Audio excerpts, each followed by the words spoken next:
May kakalikotin tayo isang Bosch na grinder mga kalikot. So ang sabi ng may-ari sa switch daw, pero i-check na lang din natin mamaya. Bago natin kalikutin guys, maraming salamat sa panonood ng mga video natin.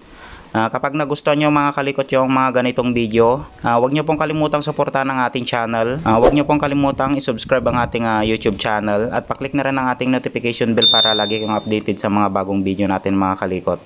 At saka huwag nyo rin pong kalimutang i-follow ang ating Facebook page. So tara guys, kalikutin na natin siya. Tara!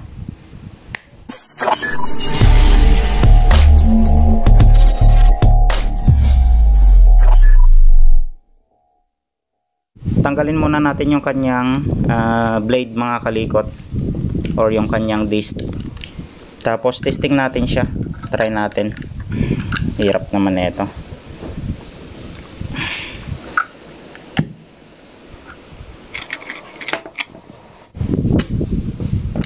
Try muna natin. Check natin kung 220, baka mamaya galing ibang bansa, lalo sa US. Baka 110 siya. Try na natin. Yan, mukhang okay naman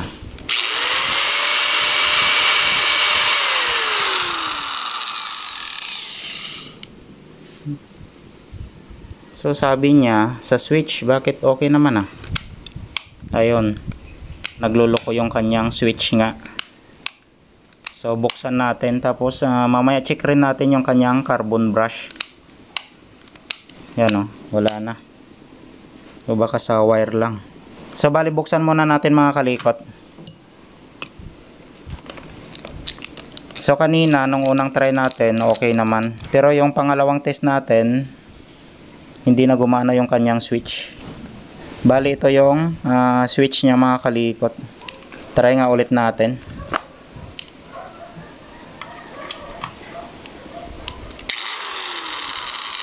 Ayan, so naging okay ulit.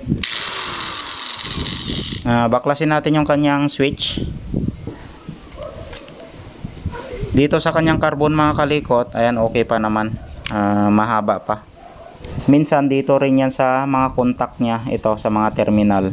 So ang gagawin natin, baklasin natin yung switch. Kiskisan natin yung mga terminal. Ayan nangingitim na kasi.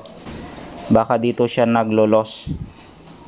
Tapos check na rin natin kung malinisan natin yung kanyang switch.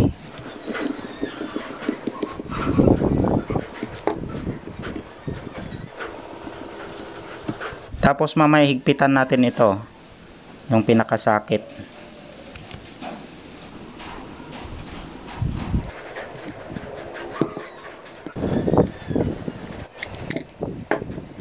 Ang gagawin na lang natin mga kalikot, hindi naman pwedeng buksan to kasi naka-sealed siya. Baka masisira lang din natin. So kung ganun pa rin, papabilan na lang natin ng switch sa may-ari mga kalikot. So ang gagawin muna natin, kuskusin muna natin itong mga terminal niya. Minsan dito rin naglulos kasi nangingitim na.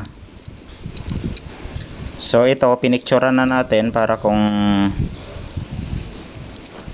makausap natin yung may-ari kung bibilan niya ng switch. So nasa kanya na yon. Tapos pati ito mga kalikot, kuskusin natin lahat ng mga terminal niya.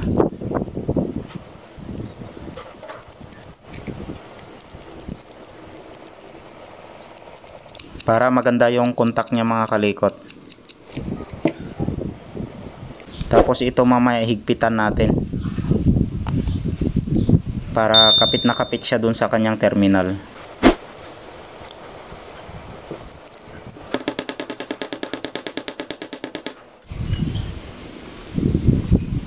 Kung paano natin siya tinanggal, ganun rin yung pagkabalik natin mga kalikot.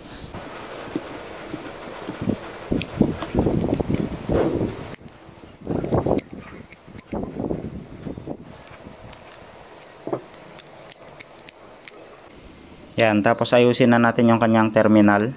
Tapos higpitan natin to para kapit na kapit siya doon sa kanyang terminal mga kalikot. Itong dalawang socket. Yan.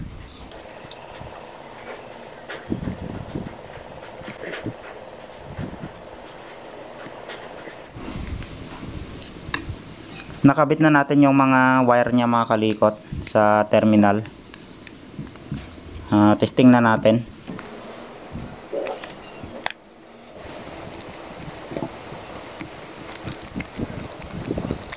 Try ulit natin mga kalikot.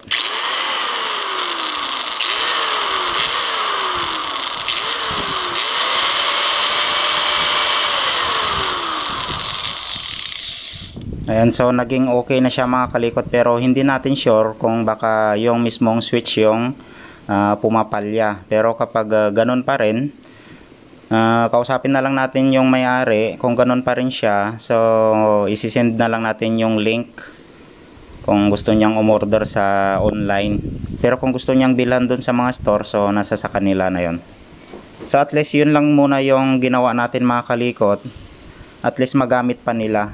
So kung ganun pa rin sa katagalan na gamit nila, so bibilan na talaga ng switch. Ayan, so at least naging okay na siya.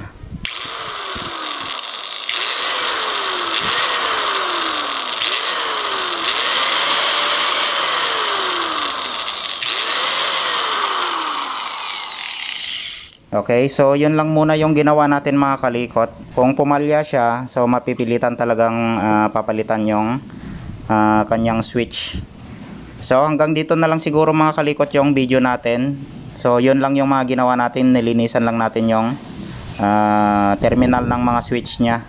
Pero kung ganun pa rin habang ginagamit nila, so bibilan na lang ng bagong switch. Na-check na rin natin yung mga wire niya kung putol siya habang umaandar, so okay naman. So kagaya nito mga kalikot to, para ma-check natin. Yan, paandarin natin siya.